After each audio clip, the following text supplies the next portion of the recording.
Well, good afternoon, everyone. My name's David Sequeira, and you are part of a Zoom conference for Art Forum. Wherever you are, thank you for joining us. I'm the director of the Margaret Lawrence Gallery based at the Victorian College of the Arts here in Melbourne, which is part of the University of Melbourne. And I want to begin today's session by acknowledging the traditional custodians of the land on which we're located right now. Now, for most of us, we're in South Central Victoria, and this is Kulin Nation.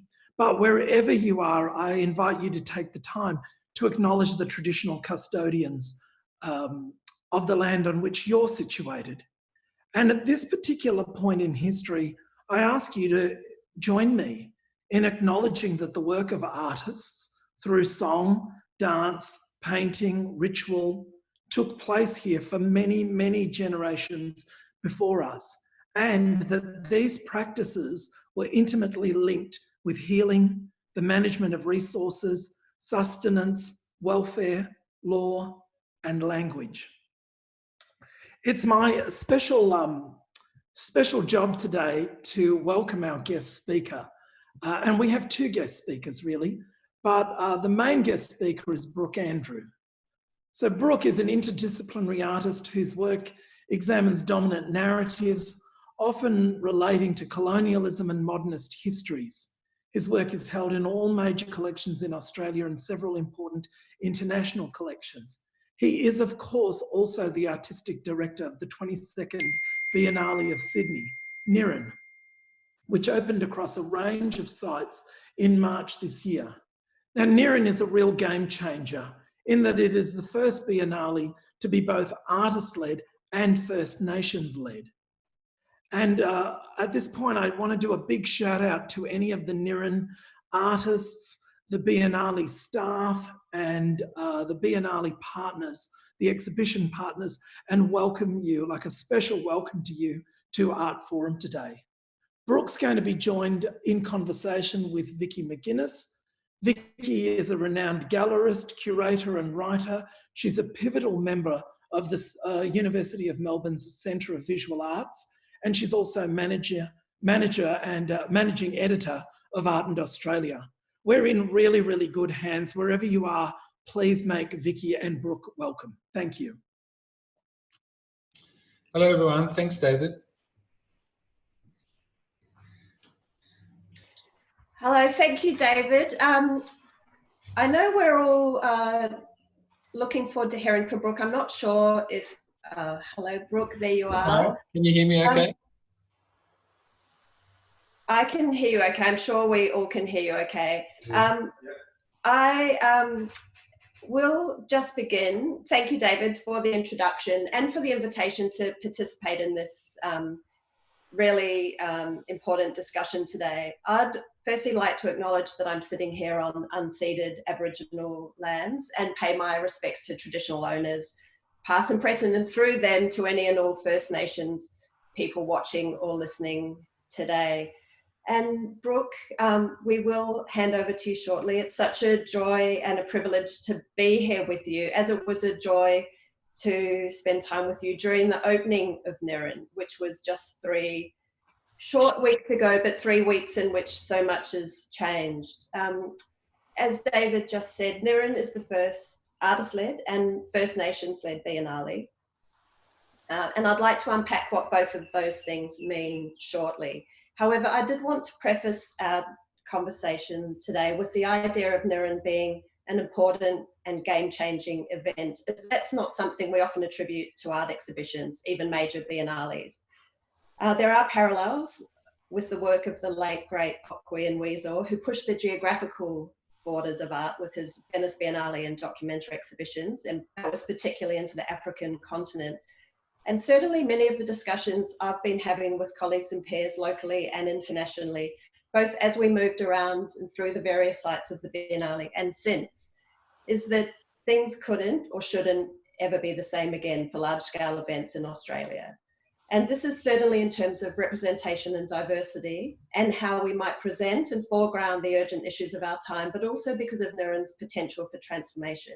And I'd just like to quickly quote here from a review of NIRIN by esteemed curator and critic Felicity Fenner, and she wrote, "This Biennale, more than any of the previous 21 editions, is testament to the capacity of art and exhibitions to move beyond reflection to lead dialogue. With a mandate for collaboration, education, and new restorative relations with oppressed and marginalised communities, it proves that exhibitions can be not only provocative, but catalysts for change." Now, Brook, these are meaningful and really important words and must be gratifying to read, as many of the other responses that you've had to NIRIN. But I wonder if you could begin with an introduction to the word NIRIN itself, for those who haven't yet had the opportunity to engage with the Biennale, and to your aims from the outset in invoking NIRIN as its title. Yeah, sure. Thanks for that introduction, Vikki. And, I'm really excited to be here and speak with all these people out there. Hello, everyone. And all to, the artists. I think that Nicholas Galano, one of the artists, might be over in Alaska as well, listening in, the time zone matching up. But yeah, I think that I want to start by saying that, NIRIN is absolutely artists and First Nations led, and that's right from the beginning. So NIRIN, there we go. NIRIN Nay means to see the edge. And this is actually an artist book that was very much driven by the artists Trent Walter and Stuart Geddes. And the reason why I'm starting this to kind of talk about what NIRIN is because it's very much led by artists, but also people like Jessica Hutchins, who was my curatorial assistant in the Biennale, about how it is that we work with artists right across the whole Biennale platform. So for me, being invited to be an artistic director, whoops, something happened there. Should I just keep talking? NIRIN meaning edge in Wiradjuri, in my mother's language group. And, are you sharing, Brook, are you sharing your screen with us? Nope. I don't have an answer for that. Nope, that's not me. I'm just talking.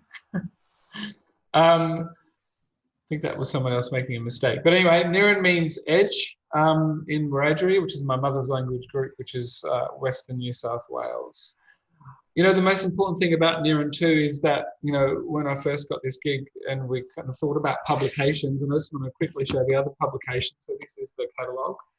And this is also designed by Trent and Stuart. So everything is really kind of artist-led. Lots of people are starting to share their screens. Maybe not share your screen, please, during this entire presentation. Only Vikki or myself will be sharing our screens. So even, I just want to kind of outline that even with this NIRIN, it's got the words of Rosana Paulina, who's an Afro-Brazilian artist, on the front cover, and then it continues with all the other edge statements. So it's really kind of not only what edge means to me, but what edge means to the artists that we've been working with and the collectives and the communities. Okay, thanks, Brook. And I think that's maybe a good point at which I might share my screen with everyone. Let's do that. So, as you've just said, NIRIN is an artist-led project, and the catalogue's a great kind of starting point for that. It's self-evident, Brook, on the one hand, because you are an artist, and although you're also a curator, a thinker, an interlocutor, an academic, an agitator, lots of other roles that you play, as all artists do. My screen is shared, isn't it, Brook? Yep. Oh, great. Go for it. And so, as you have just noted, artist-led, it's more than the fact that Biennale is led by an artist. Everything is led by artists and run by artists. Publications, events, openings. And, for me, one of the overwhelming feelings during the opening days was one of inclusion and generosity. And certainly I never saw you on stage alone, or anywhere for that matter, without pulling artists into every conversation and always shifting the discussion to we. And more than that, I guess, as the artistic director, you were the one always taking care of other people, and that was an unusual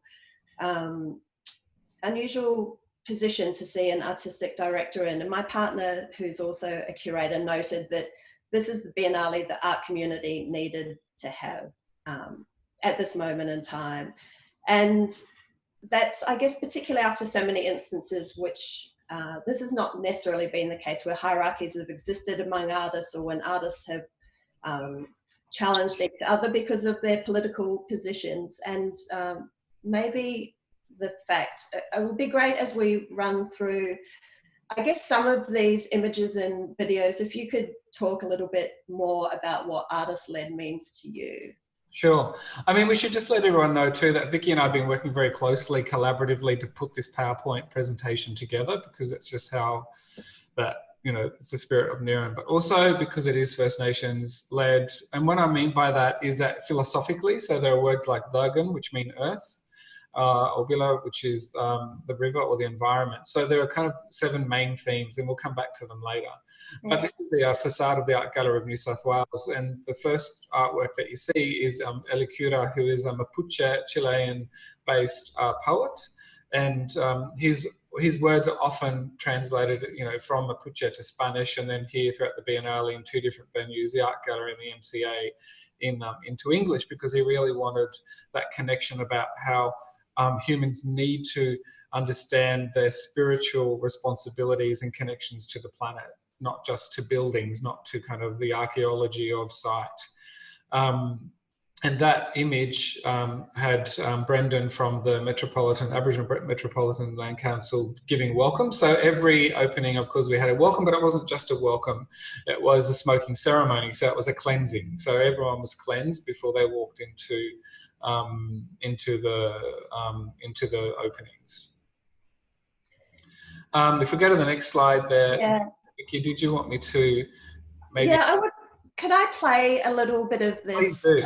Yeah. So maybe what we should say is this is Jota Mabassa, who's a Brazilian artist based in Portugal, Berlin, many different places, and has collaborated also with other artists and collectives like the Colectivo Ailu, who's also in the Biennale. But this was at the artist party that was held at benefactors Tony and Rosalind Oxley's place. So I ran to the river. It was boiling. I ran to the sea. It was boiling. I ran to the sea. It was boiling all on that day. I now address the whites. White men as well as all white people whose whiteness is not so much a color as a way of understanding themselves and organizing life itself. A particularly privileged inscription in the history of power and a form of presence in the world. We will infiltrate your dreams. I think, Brooke, unfortunately, I wasn't at that particular event, but it's amazing to see the foregrounding of, so many things with this work. In the catalogue, you and Francisco Vega discussed some of the everyday frustrations, and I'm quoting, experienced in navigating expectations of the dominant cultures and the persistence of colonial racist thought regardless of where one lives. And I think this is one of the really urgent issues, clearly, that plays out through the Biennale, that First Nations, wherever they may be, and I guess, we've had a bit of a conversation about kind of expanding the notion of First Nations, and I wonder if you could talk to that. Yeah, sure. I mean, maybe we could go to the next image too. So, this is Gina. Yeah. So this is Gina, who is one of the artists and has worked at Cockatoo Island and gave a performance at the opening of the MCA. So there was a strategy that was in place right from the beginning of my job as artistic director, that I would not be giving any formal talks, and that if I was standing on stage, it would be in a group. So I was often accompanied by CEO Barbara Moore or others, or standing next to, for example, after this presentation of Gina's, with Liz Ann McGregor, Barbara and myself, and it was a very short kind of ending. But before Gina spoke, Pedro Wanamira, who's one of the artists from the Tiwi Islands, gave a song and came on, and also there was a smoking ceremony before that as well. And these performances were very much artist-led. They were not me asking for specific works. The artists had the right, of course, to say if they wanted to do something or not. So it wasn't there really to create, what do I want to say?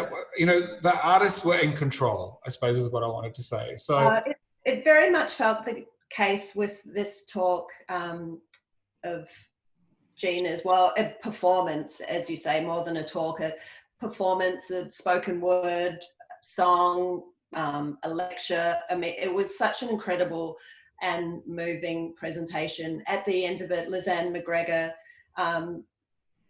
got on stage and said there were planned to be, I think, more talks to follow, but she said nothing can follow that, and you know, we're going to end the formalities here, because really what can be said after what Gina has just performed? I mean, it was an incredibly moving and powerful way to formally launch the exhibitions at the MCA.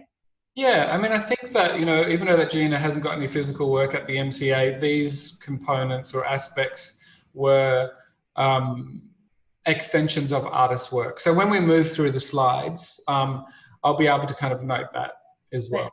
Let's do that, because we have, Brook was sending me slides right up until about 3 minutes before we commenced, and we are going to race through. We definitely won't have enough time to, you know, to spend the time that we would have liked to. I mean, we'd need 7 hours to unpack. Yeah, but what we can do is, maybe if you click through them, I can quickly show this. So this is Emily Karaka, who's a Māori artist who's showing at the Art Gallery in New South Wales, and gave a song and also a welcome. Also, you see there in the wheelchair, that's Tuppy. If we go back to that image of Emily just for a second. And Tuppy is part of Kumanaram member Mike Williams' group, because he passed away last year, unfortunately, but that's Tuppy's his widow, and she also did an Inma performance. The next slide is of a performance by Starts. Starts is a very important group and collective in New South Wales, and this is the Tamil drummers that maybe we can just show a few minutes of this one.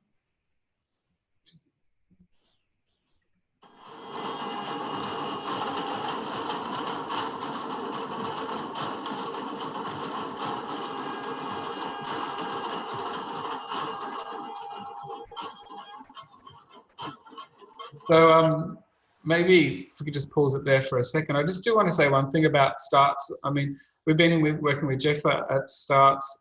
It is the New South Wales Service for the Treatment and Rehabilitation of Torture and Trauma Survivors. And that was just so important to have them in the MCA. It was raining outside, which is why they were inside, but there were like about 400 or 500 people there. So, you know, it's moments like this that really kind of give the kind of, you know, that intimacy. Well, and also, Brooke, bringing the communities whom often aren't given a platform, particularly here in Australia, are really significant and, you know, forward-facing moments. So that, I mean, that's been one of the things that continues to run through the Biennale. Yeah, and I think that often people think Biennales are solid artworks that have a particular outcome, like a sculptural piece, etc. And, you know, if we even reflect on quickly what a Biennale is, I mean, they do come from the history of Europe and North America. They're very much about linked into the expositions of the colonial periods, and kind of ticking off the boxes of the different nations. But I think that one thing about NIRIN is that it's saying that art can be made in different ways, that it is more than just a Eurocentric kind of view of what art is as well. And I think that's really important to say that.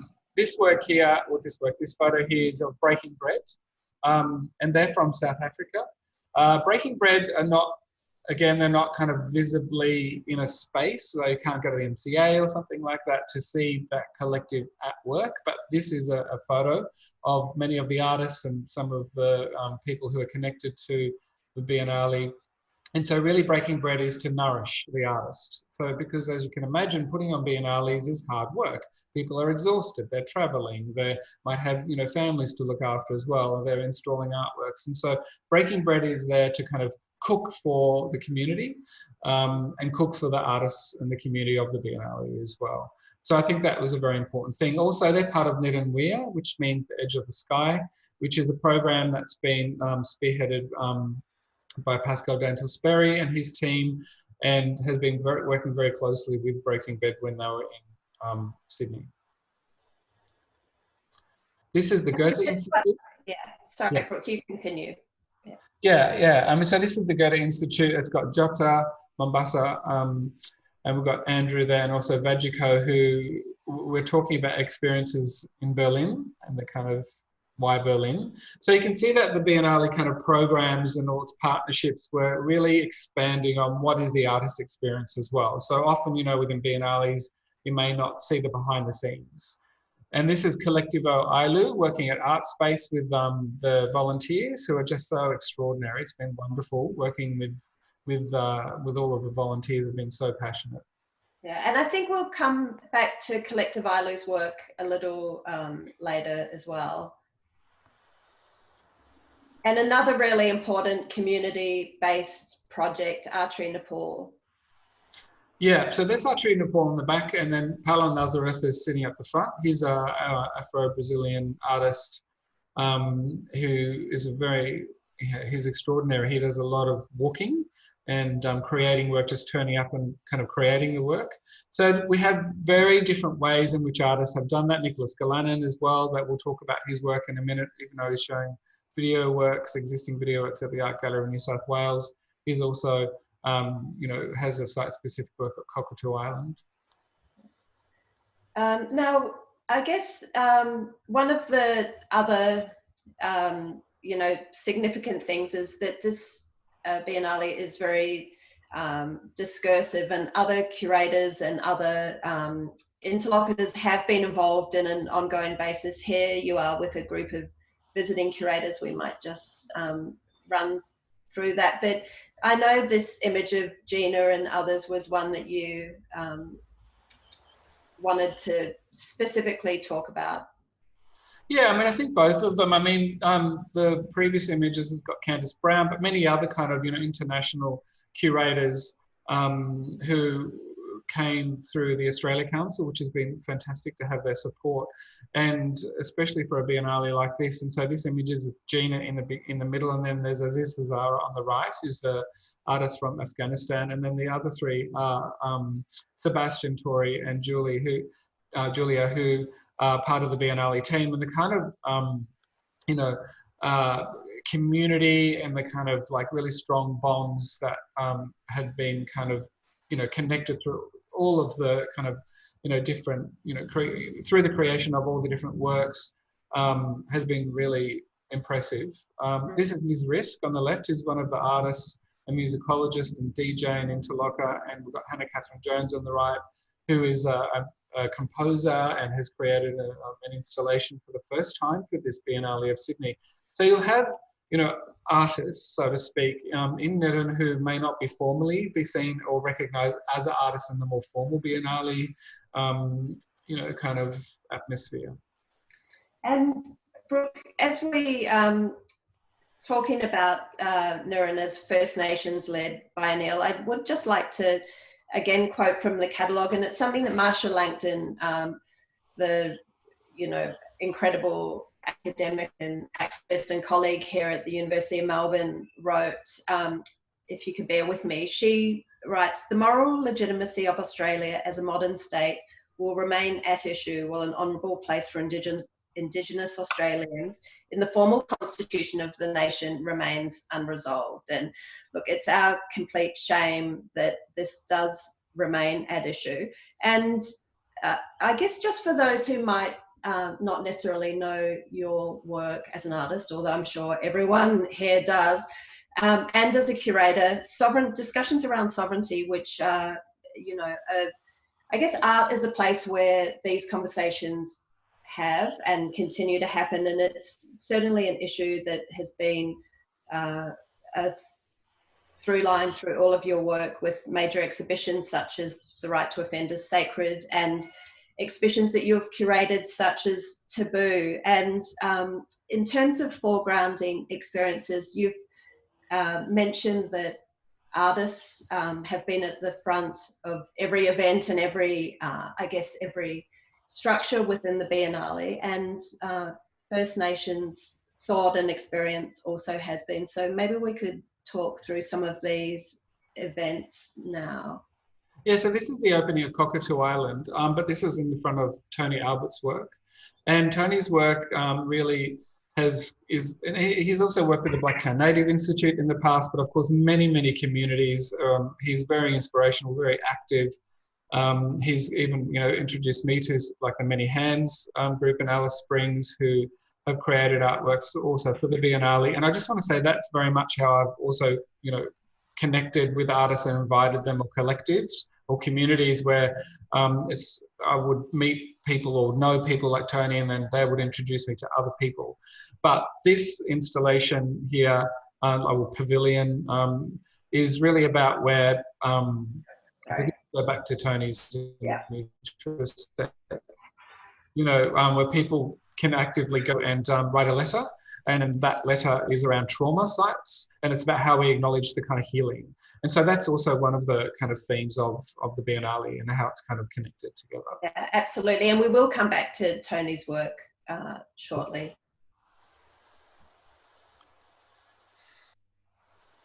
Yeah, maybe we could skip past that one. We've seen this one. But I mean, this is Kumanara and Mike Williams, and this is Tuppy with Emily Karaka sharing their archive. This is at the Art Gallery of New South Wales, and there was quite a big intervention into that, to the old court galleries. Yeah. Gallery. So this is Eric Bridgman and his mum and family at his installation at Cockatoo Island. This would have to be one of the most extensive, you know, large community-driven art projects for the Biennale. It has two components. It has the house, and then it also has the video room where he's kind of streaming a lot of music video from BNG. It's so exciting. Him and also Grace, one of the other artists who has done Hey Veta, the boat, which we'll get to in a minute, is really kind of interlocking communities. It's so vibrant and so exciting.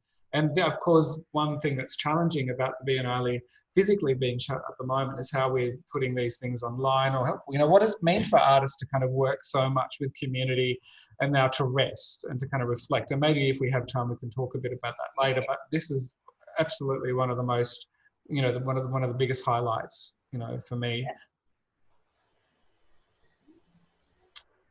This is Pedro and Amira and Patrick from Tiwi Islands, who spoke or give a welcome performance to Abercod, which means a clearing after a storm, which I collaborated with Wanda Nanabush, a First Nations artist and curator. There she is, from the Art Gallery of Ontario.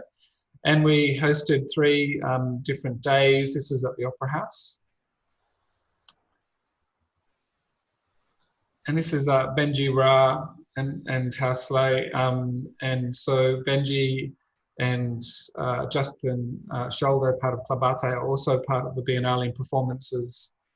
And so one thing that we're doing within the Biennale in the program, working very closely with the artists, is to continue these programs online for as long as we are in isolation, just so artists are still being paid, artists are still being active, and there is, you know, that respect.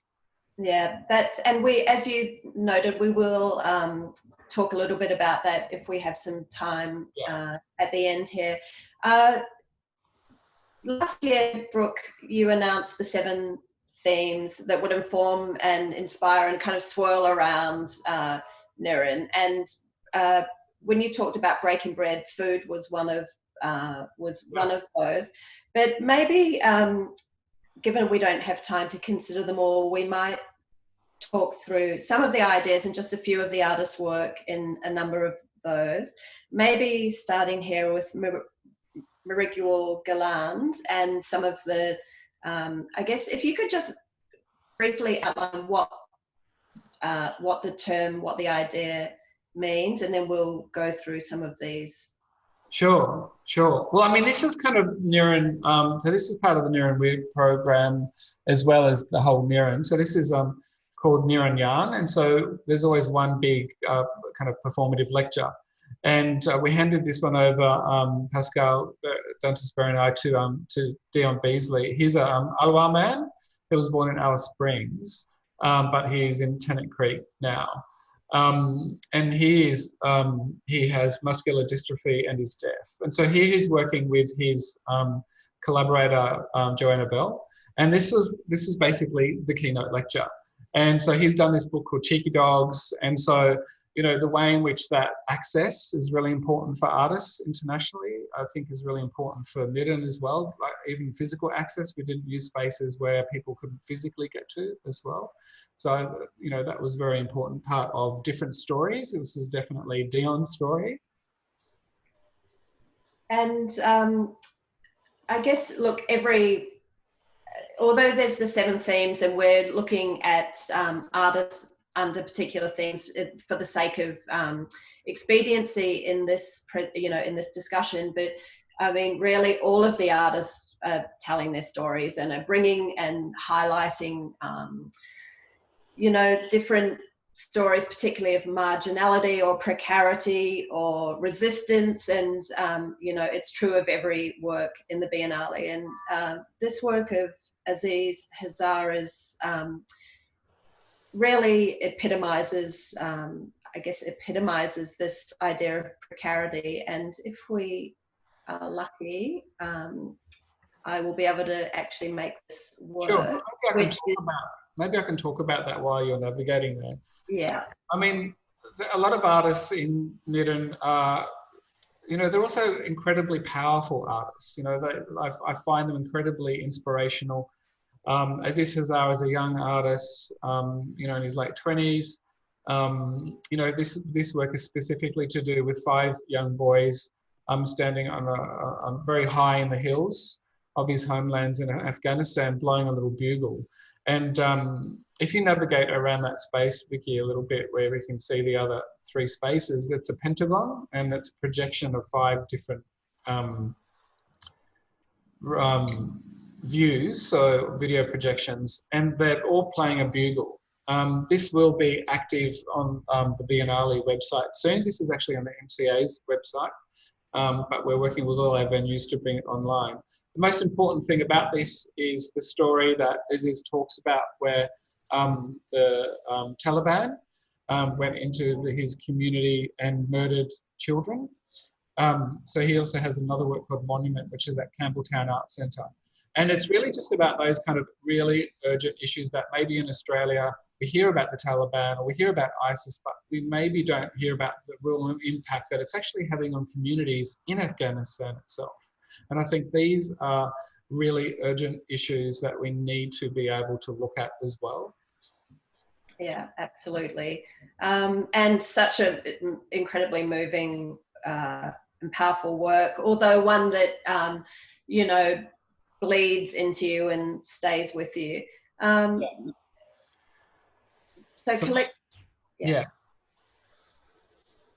So Collective Ailu, I mean, this is a performance that they've given. They're Indigenous Central South American collective activists, anthropologists, they're writers, they're trans, queer group, and this is a performance that they did at Art Space, many performances at the artist party. And it's really kind of an urgency of looking at history. And people often talk about decolonizing histories, but what they've done themselves is that they've, if we could maybe go back to that image, Vikki, of their, is that they've worked with the Australian Print Workshop in Melbourne. And so a lot of them had different relationships with different universities. So for example, Collective Ailu worked with Australian Print Workshop, and I know that the University of Melbourne has also worked with different artists and will work with different artists, even online now. But there were plans for Jess Band to come here, And this work is really kind of looking at the history of gold and also the treatment of Indigenous people, but also Indigenous people who have different sexualities. So I think that's one thing that they still feel, that with colonisation or the ongoing, sorry about that plane going overhead. Yeah, exactly. It's still, there's still very heteronormative structures in place in Spain, and challenging all of, you know, all of the present and future, I guess, implementations of those. Brooke, I'm going to just play a little part of Warrick Thornton's Yep, so this is Warrick Thornton, and it's a work called Ned Kelly. It's a brand new work. It's a music video clip. And what he's done is that he's really kind of looking at the history of... sorry, I'm going crazy here. Ned Kelly, and why Ned Kelly is seen as such an important issue in history. Yeah. Sorry, here we go.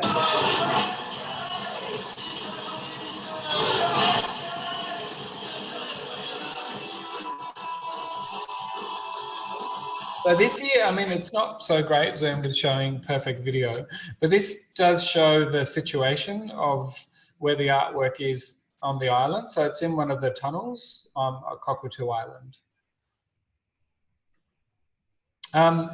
What if people, you know, after this talk, you know, we'll be also, you know, showing the online, so you can actually see Warrick Thornton's Ned Kelly on the Biennale YouTube channel. On YouTube. And I read somewhere, Brooke, that Warrick has previously said if Ned Kelly were alive today, he'd be a meth head holding up a 7-Eleven store, which provides the context, I guess, for that work. It's, I mean, it's a great quote and a disturbing and, you know, remarkable work. Yeah. But I'm conscious that we need to leave some room for questions, Brooke. So we might move a little just bit. Quickly go through some of the... Barbara McCready. Yeah. So this is Barbara McGrady, who's a Aboriginal photojournalist. It's the first time that she's shown in a Biennale. And I think this is one thing about the artists that are in the Biennale. They're chefs, they're photojournalists, they're scientists. A lot of them don't fit into the kind of normal category, I suppose, of what an artist is, as I mentioned. And in fact, Brooke, she was the first female Indigenous photojournalist in Australia. Absolutely, yeah. Okay, if we could, maybe we'll look at 3 or 4 projects quite quickly in that kind of come under this category of healing, and maybe you could talk through this. This is a very significant project that would be great to talk about. Sure. Where are we? And if you would you know, open up a little bit about Bagare Bang and what it means to you, but what art can, I guess, offer us. And sure. I mean, I think that healing is something that, you know, is part of a ceremonial aspect of, that includes restitution, not only for First Nations people, but, you know, people who have been affected by different modes of colonisation. And often I think about the many First Nations and other objects in museums, both in Australia and overseas, that really without those objects, where would those museums be? Where would those, you know, so-called kind of First World nations be now? Would they have an identity crisis if all of those objects are being returned? So healing is something that I think those places need to consider, but for us, for our own communities and restitution, it also means the pride of showing what is our culture, and what Grace Lubbock has done here, who's a PNG Austrian woman, who's part of B Collective, very big collective based in Melbourne, has brought together this boat called Hey Veta, has worked with Rossmann Cruises in Sydney. It's quite a significant, again, project where she collaborated with many artists, too many to kind of name everyone here in community, but have put Pacifica women's tattooing and marking onto this ship, and basically turned it into reclaiming the space of the water. Here there was a smoking ceremony that happened just before the boarding of the ship, and these are just images of a lot of the collaborators in the communities kind of activating that space. And hopefully when the Biennale opens again, people will be able to enjoy going onto the Hey Veta ship. I'd like to talk a little bit about Theresa Makalah's work, which was at the National Art School. Yeah. And Theresa undertook a lot of research, as all of her projects do, but both at home in Mexico and here in Sydney for this project. Yeah, so Theresa turned up with her collaborators, Raf, Oscar and Margareta, and really works very much on the ground. So quite a few artists did that as well. I mean, I kept us all on our toes, and it became quite an inspiring action, because Theresa worked with volunteers from the National Art School. And basically her project was to go out to sites where women had been murdered, so it's about femicide, and they would take sponges with buckets of water and they would gather the essence of that site.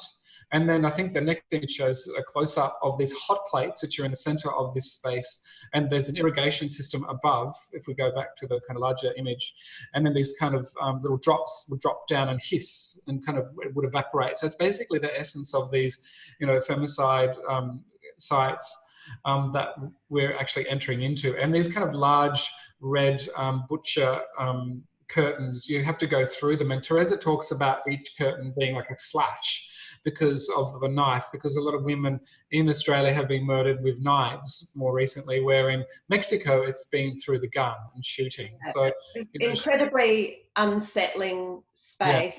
Yeah. As segue into Tanya Burr's work, which also was dealing with murder and assassination, but particularly those who have been assassinated for their political views in this instance. In the environment, yeah. So environmentalists from around the world, I mean, they could be like a regular community person. There could be someone like you or me, anyone here listening today, where you're very passionate about your environment, but in certain countries, you could be murdered by the mafia, or by another farmer, or by the government. And so you can see here that there is an archive, and I think you may have an image or a close-up of, and so what it does is it shows the name of the person who was murdered, when they're murdered, information about it, and then a tattooist would kind of tattoo you without ink the name of that person onto your skin. And so this became like a mark making, a remembrance, a memorial, but it was also a way to maybe start healing, or being more active about what is it about the environment, what is our connection to that. And it kind of reminds me of Ellie Kudo's poetry as well. And very much implicates the audience in the work. I think we might finish up here with Tony Albert's work. Maybe if we need to open up for conversations, but maybe what I'd like to do, Vikki, is, because we have already talked about Tony's work, if we could maybe jump to Nicholas Galanan's work about transformation. Here we have Gina again giving a performance, but this one here, I just want to quickly talk about it. When we're talking about transformation, there's another one of the themes is kind of different stories, which you've kind of mentioned, or alternative narratives people might kind of know about. But this here is actually the shadow line of the Captain Cook statue in Hyde Park. Now, this has been a very long kind of process. I mean, some of the projects have been incredibly normal, I suppose I would say, for artists and thinkers around NIRIN to realise, but have not been very normal and have been quite difficult sometimes for the councils to acknowledge and make happen. And I say this because, you know, Nicholas's original proposal was to actually make this kind of archaeological dig-out site, would, you know, at actually Hyde Park in Sydney, which is the actual shadow of Captain Cook's statue. And there is also a Captain Cook statue in Alaska. And because this is the year of 250 years of Captain Cook, and we know that the kind of problems around that in regards to commemorating what kind of histories are we actually embedding within, you know, consciousness around history and genocide. But this is set up on Cockatoo Island as like a dig site. And I think that this is about really transforming space, but also challenging a displacement as well of those narratives. And, you know, one of the really important themes, again, running through the Biennale, as you say, transformation, not just of thought and orthodoxies and narratives, but literally of spaces. Brook, I'm going to run through these, and unfortunately we don't really have time to talk. Let's just maybe mention the artist's work. So before, you did see Takalik Partridge here, or this is Brian Fuart. Oh, here, let's go back to Brian Fuart's performance. Did you want me to play a moment of that? No, I think that's okay. We can have, you know, people can see that. I think we're running out of time. But Brian's been doing site-specific performances throughout the Biennale. This is Takalik on the left, who's an Inuit-based spoken word artist. And then we have, sorry, I'm just picking up my screen. Sarah. Yep, from the Bankstown Poetry Slam. And then we have Joëls, who represented Madagascar at the last Venice Biennale. He really transformed physical space, so the top floor of the MCA. Yeah. This is the Art Gallery of New South Wales and the Court Galleries. And not just transform space, but the way we navigate space, the way we look at institutions, and you know, revealing and covering certain things so that other things are brought into focus. It was really great work that crossed over both institutions. Now, Brook, the powerful... Maybe I'll just talk about this one object. So there's powerful objects, you know, are really a selection of different objects from museums internationally and nationally. This here is actually a 3D printed image of 3D print of an actual sculpture from the Pitt Rivers Museum on the right-hand side in Oxford. It was a tree section, a grave tree section taken from my mother's area, either Wiradjuri or Gamilaroi. And so we printed that. And so this is really a comment on restitution of those objects in the context of kind of the greater, you know, artworks. Well, exactly, the global conversation. Yeah. Just quickly, and then Nick, maybe I think we're probably handing back to Nick, who's throwing the questions open. Powerful Objects, which was a curatorial intervention. I'm just showing a couple of images of that here, which in which so that maybe I'll just talk about the boats quickly. Is that one of them is Columbus's boat and the other one is Captain Cook's boat. If we go back to that image, thank you. And so they're kind of traveling in different ways, kind of mapping the globe. And so there's a lot of intersections around mapping. So Lily Hibbard, an Australian artist, is based in Paris, is working, you know, at the Sydney Observatory, looking at mapping of, you know, Greenwich Mean Time in Sydney when it was colonised. So, you know, there's a lot of interweaving, you know, aspects of these kind of museum objects and how they relate to artworks within the... Yeah. We can talk a little bit about online, maybe questions first though, David. I'm going to hand over to Nick Pearce, my colleague. Nick, you're fielding questions, is that right, Nick? That's correct. I've got a question from Irene too here. So I'm going to hand over to Irene to ask that question to you, Brooke. Oh, okay. Hi. Hello. Hi, everyone. Hi, Andrew. Yeah. Thank you for your for your talk. I'm just I'm a student in UNSW that's studying about like curatorship. Yeah. And so I'm curious about the methodology, like especially how you decide on the title of NIRIN, because from what I learned about you is like your working style is you like to work collaboration with different artists, right? Like artist collective. So I'm just curious about the process, how you make a decision on that.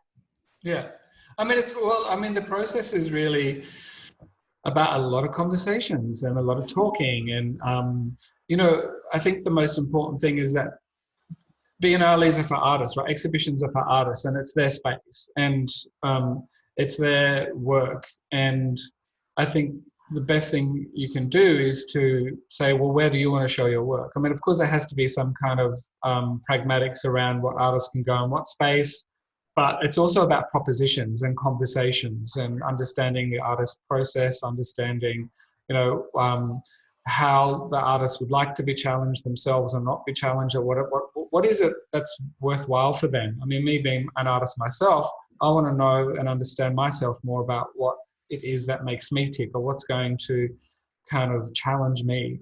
And sometimes those processes, there may not be an outcome. And that, it might kind of just go on to something else. So I think I kind of mentioned that with Nicholas Gellinen's work. He also visited Pedro up in the Coteau Islands, and also Gina came back 3 times, and collaborated with different people. And I think it's about also being open. I find that sometimes Biennale or gallery structures can be quite rigid.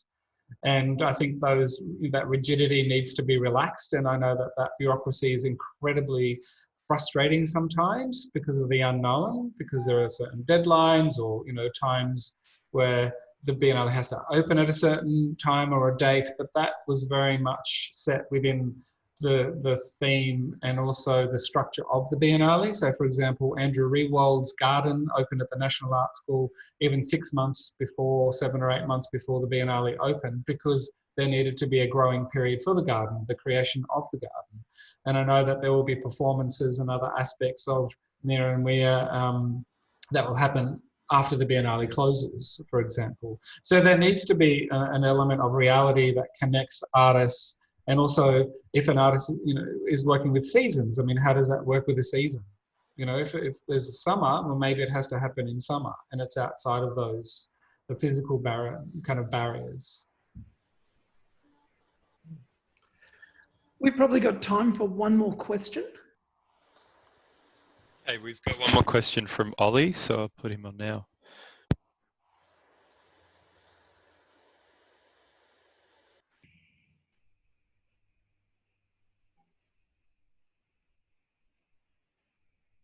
Ollie, are you there?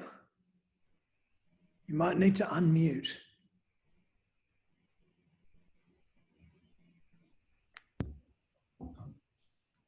Okay, not getting a response from Ollie, so I will read the question out. To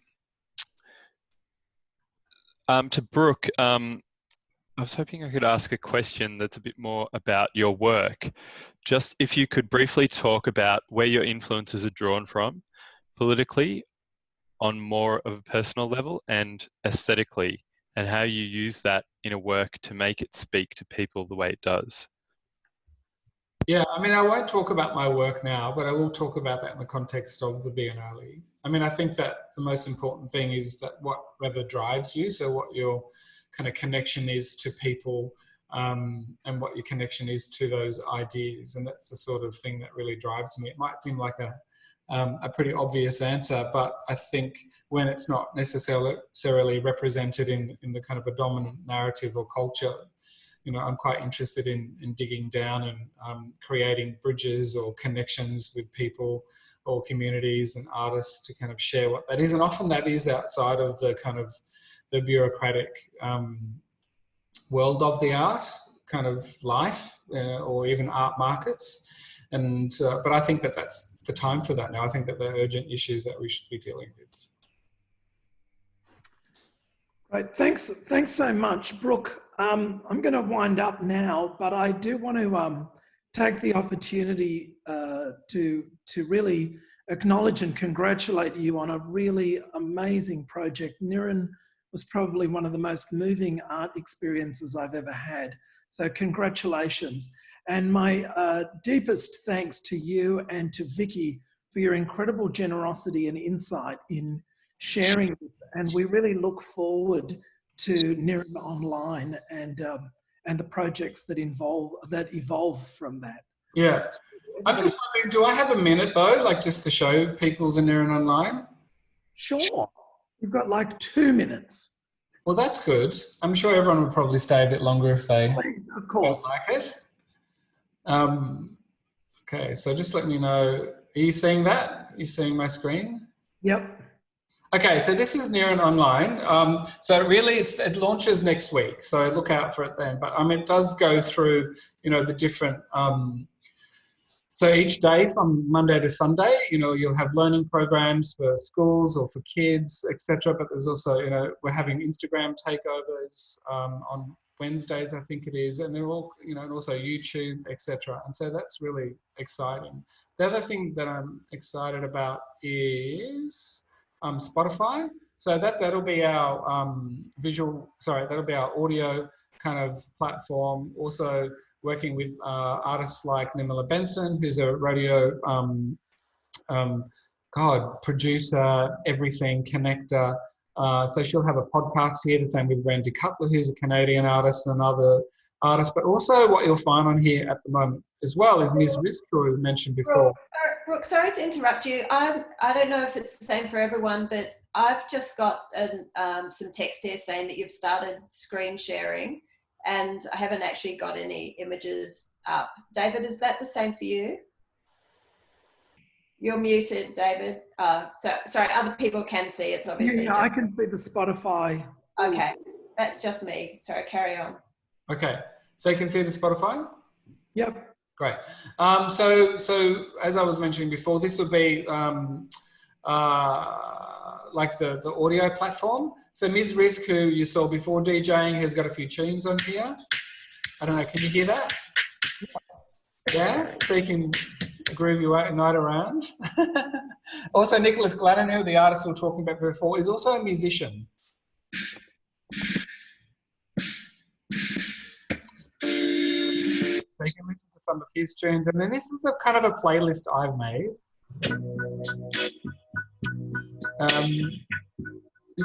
And mine's going to be an ever-growing playlist. So every day I'm going to put extra kind of sounds on there. They're really kind of connected also to artist projects. So for example, showing Rich's work before, artist from South Africa, and you know, that's actually one of his images here. And that I'm kind of like reaching into those different artists like Fastwag from New Zealand, you know, when they're doing voguing, I'm kind of, you know, listening to some of the music that they're kind of playing, and then I'm also putting that on my playlist. So my playlist really does kind of connect the artists and also my own experiences of what that is. But yeah, but check it all out, hey. I mean, you know, it's going to be rolling out for the next, you know, 40 or so weeks. So, yeah. Brooke, thank you so much for everything. And Vikki, thank you for you know, really getting into Brooke's head about like what got created through NIRIN and what continues to get created. A shout out to all of the Art Forum audience. We won't be having Art Forum. We'll be on a non-teaching period next week and the week after, but we will be back after that. And you'll get an email to let you know who's speaking and how that's all going to operate. Thank you, everybody, for joining me. Please, wherever you are, acknowledge our guests, Vikki and Brooke, and we'll see you at Art Forum again. Cheers. Thanks, everyone.